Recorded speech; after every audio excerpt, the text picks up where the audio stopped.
Madhapur IT grid కార్యాలయానికి చేరుకున్న SIT బృందం సోదాలు నిర్వహిస్తోంది. మరిన్ని వివరాలు మా ప్రతినిధి శ్రీకాంత్ అడిగి తెలుసుకుందాం.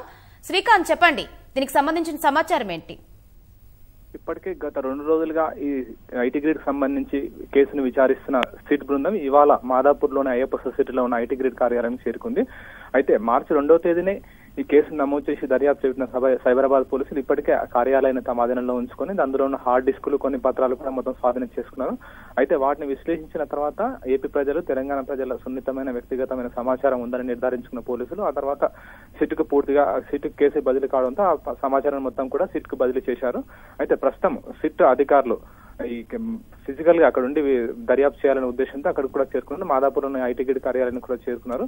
అక్కడ ప్రస్తుతం అయితే Kamareddy SP Swetha Reddy, cyber crime నేర విభాగం చెందిన డీసీపీ రోహిణి ప్రియదర్శిని ఆధ్వర్యంలో సోదాలు కొనసాగుతున్నాయి. మరి కాసేపట్లో సిటీ ఇన్ఛార్జ్, ఈ దర్యాప్తుకు నేతృత్వం వహిస్తున్న స్టీఫెన్ రవీంద్ర కూడా మరి కాసేపట్లో అక్కడికి చేరుకున్నారు. అయితే దీనికి సంబంధించి దర్యాప్తులో కీలక విషయాలు సేకరించేందుకు గానీ ఇప్పటికే పోలీసులు, దర్యాప్తు అధికారులు కూడా ప్రయత్నిస్తున్నారు. ఎందుకంటే ఇప్పటికే ఇందులో కొంత సమాచారం సేకరించారు, అందులో కొంత డాటా తొలగించినట్టు కూడా గుర్తించారు. కాబట్టి ఆ తొలగించిన డాటా ఏంటనే దానిపైన కూడా ప్రధానంగా దృష్టి సారించారు.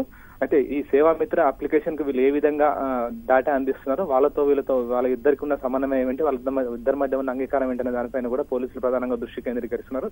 అయితే ఇప్పటికే అమెజాన్ వెబ్ సర్వీస్ తో పాటు గూగుల్ కు కూడా వీళ్ళు నోటీసులు ఇచ్చారు. ఈ ఐటీ గ్రిడ్ తో మీ దగ్గర దాచిపెట్టిన సమాచారం ఏంటి, మీ వద్ద భద్రపరుచుకున్న సమాచారం ఏంటి, అది ఇవ్వాల్సిందిగా అని చెప్పి ఇప్పటికే సిట్ అధికారులు కూడా లేఖ రాశారు. వాళ్ళు ఇచ్చిన సమాచారం ఆధారంగా మరింత పురోగతి సాధించే అవకాశం ఉంది. ఎందుకంటే ఐటీ గ్రిడ్ కేసుకు సంబంధించిన ఈ కేసులో ఈ సంస్థ డైరెక్టర్ అశోక్ 2 హార్డ్ డిస్కులు, 3 హార్డ్ డిస్కులు అతను తన వెంట తీసుకెళ్లడంతో పాటు తన కార్యాలయంలో ఉన్న డేటాను కూడా తొలగించినట్టు కూడా పోలీసులు గుర్తించారు. కాబట్టి అసలు ఏం డేటా తొలగించారనే దానిపైన ప్రధానంగా దృష్టి కేంద్రీకరిస్తున్నారు. అయితే ఇంత సమాచారం, వ్యక్తిగతంగా ఉండే సమాచారం, ప్రజలకు సంబంధించిన వ్యక్తిగత సమాచారం అతను ఏ విధంగా సేకరించారనే దానిపైన కూడా పోలీసులు ప్రధానంగా దృష్టి కేంద్రీకరిస్తున్నారు.